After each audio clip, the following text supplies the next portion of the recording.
Western academy परिवार तरफ पवित्र ओडिया नववर्ष आपण मानकु अनेक अनेक स्वागत एवं शुभकामना। जो विद्यार्थी बंधुगण एसएसबी लेक्चरर किंबा कौनसी परीक्षा पई प्रस्तुत होउथांती तेबे आम एकेडमी तरफ तांकु ढेर सारा शुभेच्छा। आज आमे जो विषय आलोचना करिबा समान भावे से विषयटी SSB lecturer OPSC PGT SSB PGT एवं यूजीसी नेट रे आमे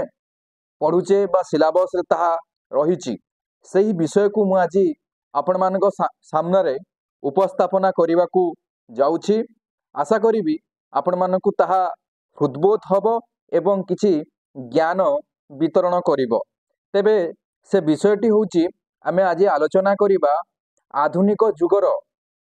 जड़े विशिष्ट कवि राधानाथ रायଙ୍କ संपर्क रे तांकर काव्यकृति तांकर जीवनी संपर्क रे मु आज विशद भाव रे आलोचना करी विभिन्न परीक्षा को दृष्टि रखी। ता पूर्वरु मु कहि रखिबा को चाहिबी जो माने वेस्टर्न एकेडमी रे प्रिपरेशन करूचंती तांको तो अनेक अनेक शुभेच्छा। जो माने वेस्टर्न एकेडमी रे जोड़ी हेबा को चाहुचंती एसएसबी पीजीटी किंबा ओपीएससी पीजीटी पई जॉइन करि परिबे किंबा ता पई आपण एमसीक्यू प्रैक्टिस मध्य आम वेस्टर्न एकेडमी तरफ करि परिबे एवं एसएसबी लेक्चरर पई नोट्स हमरो प्रोवाइड करा जाउची। यूजीसी नेट पई मध्य वर्तमान एडमिशन करा जाउची जून सेशन पई। जो माने भी प्रिपरेशन हेबा को चाहुचंती वेस्टर्न एकेडमी सहित जोड़ी हेकी तेई माने हमरो कांटेक्ट नंबर 9337821181 रे कांटेक्ट करिकी आपण डिटेल्स बुझी परिबे प्राइस विषय रे बुझी परिबे। तळे हमरो ग्रुप बा डिस्क्रिप्शन रे हमरो ग्रुप रो लिंक दिया जाइछि आपण सेठी जाइकी आम सहित आम फैमिली सहित जोड़ी हे पारिबे। ठीक अछि तबे आज आमे देखिबा कविवर राधानाथ रायଙ୍କ संपर्क रे।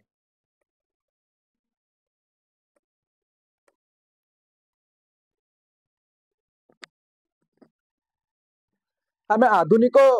जुग को प्रथमे बुझिबा 1880 मसिया परवर्ती समय को आमे ओडिया साहित्य रे आधुनिक जुग भाव रे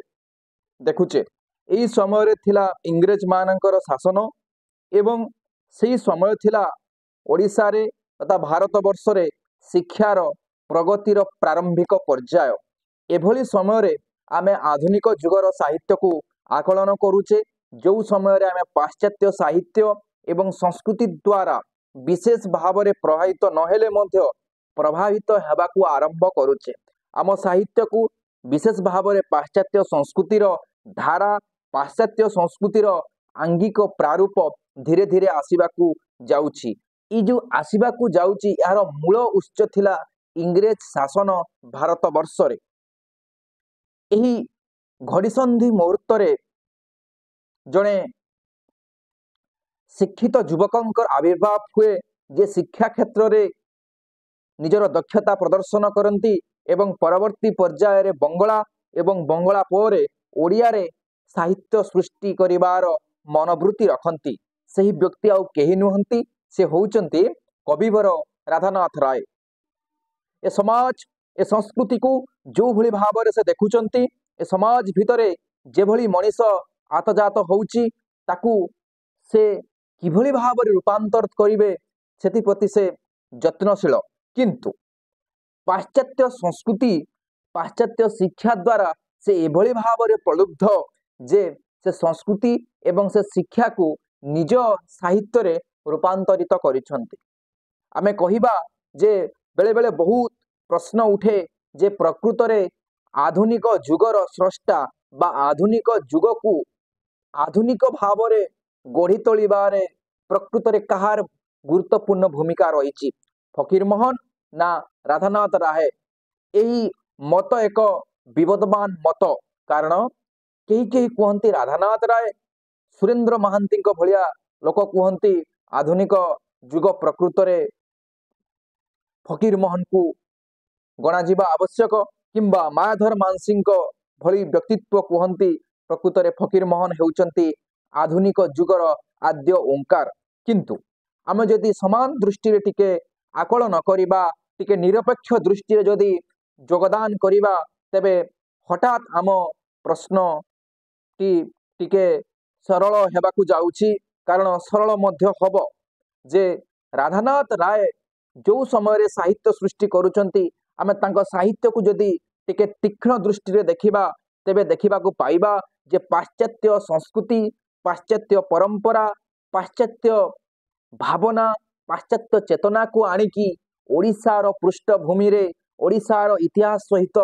जोड़िबा को चेष्टा करिसंती जहा पाश्चात्य जगत रे आधुनिक बोली परिगणित होइतिला ताहा आम भारत रे बा आम ओडिशा रे ताकू प्रतिष्ठा देबा को चेष्टा करुछंती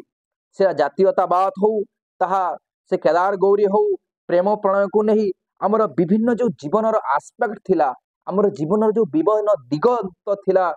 आमे जो दृष्टि रे देखुथिला जीवन को से भिन्न दृष्टि रे गोटे पाश्चात्य दृष्टि रे आमको देखैबा को चेष्टा करुचंती तांकर केदार गौरी काव्य हो नंदिकेश्वरी काव्य हो किंबा उषा काव्य हो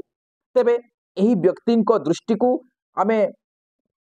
आज आलोकपात करिबा तेणु माधर मानसिंह तांकर कवि और कविता पुस्तक रे कहउचंती फकीर मोहन राधानाथ एवं मधुसूदन होउचंती आधुनिक जुगर त्रयी बा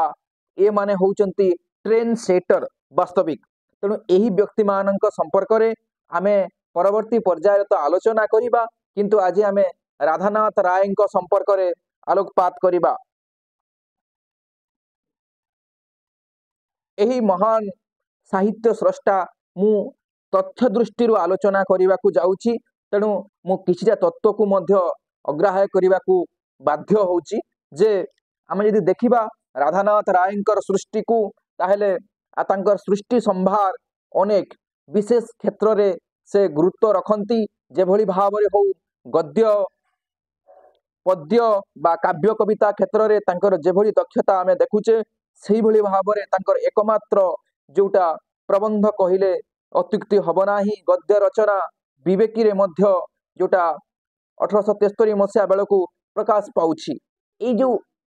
उभय क्षेत्र रे दक्षता रखुथिबा व्यक्तित्वंकर काव्य विभाग केते मजबूत काव्य विभागर विभिन्न पर्याय को आमे आलोकपात करिबा प्रथमे तांकर काव्य संभार को आमे देखिबा कविवर राधानाथ रायंकर जोटा प्रथम काव्य पिला माने होउची केदार गौरी एही केदार गौरी काव्यटी रचना हुए 1885 मसीहा बेलकू ए केदार गौरी काव्य रचना हुए 1885 मसीहा बेलकू परवर्ती काव्य से रचना करती 1886 मसीहा रे तांकर अन्यतम काव्य चंद्रभागा निश्चय आपण माने केही चंद्रभागा काव्य को पढ़ी जो थे सुमन्य ऋषि कथा कह जाइछि जो थे चंद्रभागार चित्र वर्णना करा जाइछि जो थे आपोलो डापिनी कथा कह जाइछि तांकर परवर्ती काव्य हुए नंदिकेश्वरी नंदिकेश्वरी काव्यटी 1887 मसीह रचना करा जाए एवं तार परवर्ती काव्य होउची उषा उषा काव्य 1888 मसीह आमर आत्मप्रकाश करे परवर्ती तांकर प्रसिद्ध काव्य होउची पार्वती जहा 1891 मसीहा रे आम सामना को आसुची केमिति के जाने तापरे तांकर अन्यतम खंडकाव्य कहा जाई पारे बा प्रकृति को केंद्र करी जे गोटे काव्य रचना करा जाई पारे से भली मनोवृत्ति राधानाथ राय मनरे आसीथिला एवं से काव्यटी याकू से रचना करिसंती ताहा होची चिलिका काव्य 1892 जहा पाश्चात्य काव्य लेडी ऑफ द लेक रो कहा जाई पारे अनुवाद बा तार अनुसरण रे आसी चिलिका भली काव्य रचना करुचंती परवर्ती काव्य तांकर होची महायात्रा महायात्रार समय को जदि आमे देखिबा ताले 1893 मसीहा रे से महायात्रा काव्य रचना करंती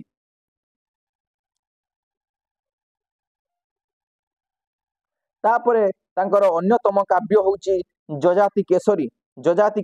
काव्यटी 1895 मसीहा बेलकू रचित हेउची ता परवर्ती काव्यटी होची उर्वशी पिला माने उर्वशी काव्यटी 1897 मसीहा बेलकू रचना होची तार परवर्ती काव्य जोटा हास्य रसात्मक कटाक्ष सामाजिक व्यवस्था को सामाजिक विधि व्यवस्था को से जिभली भाव रे से समयर दरबारी प्रथा को विरोध करिसंती बा हास्य रसात्मक शैली रे व्यंग्य करिसंती ता होची दरबार काव्य पिला माने प्रकाश पाए 1897 97 ମସିହାରେ।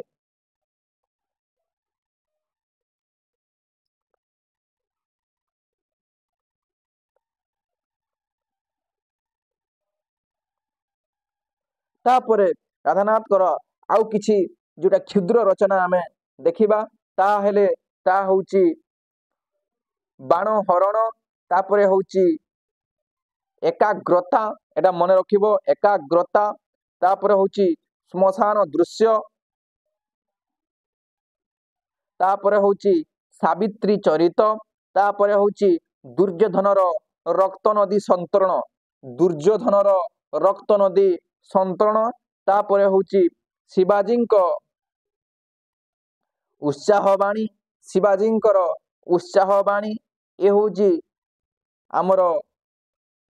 ରାଧାନାଥ ରାୟଙ୍କର କିଛି ରଚନା। ତାପରେ ଯଦି ଆମେ ଦେଖିବା ତାଙ୍କର ଅନୁବାଦ ମଧ୍ୟ ଓଡ଼ିଆ ସାହିତ୍ୟକୁ ସେ ଭେଟି ଦେଇଛନ୍ତି। କାଳିଦାସଙ୍କର ମେଘଦୂତମ କାବ୍ୟକୁ ସେ କ'ଣ କରିଛନ୍ତି ନା ଅନୁବାଦ କରିଛନ୍ତି। ତାପରେ ହିନ୍ଦୀ ସଂସ୍କୃତ ଏ ସାହିତ୍ୟରୁ ମଧ୍ୟ କିଛି ସେ ଅନୁବାଦ କରିଛନ୍ତି। ତୁଳସୀ ସ୍ତବକ, ତାପରେ ହଂସ ଦୂତ,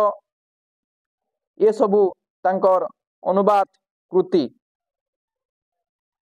ତାପରେ ସେ ସଂସ୍କୃତରୁ ଯୋଉଟା ଅନୁବାଦ କରିଛନ୍ତି ଭାରତ ଗୀତିକା, ମନେ ରଖିବ ପିଲାମାନେ ଭାରତ ଗୀତିକା, ତାପରେ ଧବଳେଶ୍ୱର ସ୍ତୋତ୍ରମ୍, ଏଟା ମଧ୍ୟ ତାଙ୍କର ଅନୁବାଦ। ତାପରେ ଶ୍ରୀ କାଳିକା ସ୍ତୁତି, ଇଏ ହଉଛି ରାଧାନାଥ ରାୟଙ୍କର କେତେକ କ୍ଷୁଦ୍ର ରଚନା। ଏ କ୍ଷୁଦ୍ର ରଚନାକୁ ତମମାନେ ମନେ ରଖିବ। ଆସନ୍ତା କ୍ଲାସରେ ମୁଁ ତମକୁ ଗୋଟି ଗୋଟି କରି ରାଧାନାଥ ରାୟଙ୍କର କିଛି କାବ୍ୟ ସମ୍ପର୍କରେ ଆଲୋଚନା କରିବି, ଯାହା ତୁମକୁ ଅତ୍ୟନ୍ତ ଲାଭଦାୟକ ହେବ।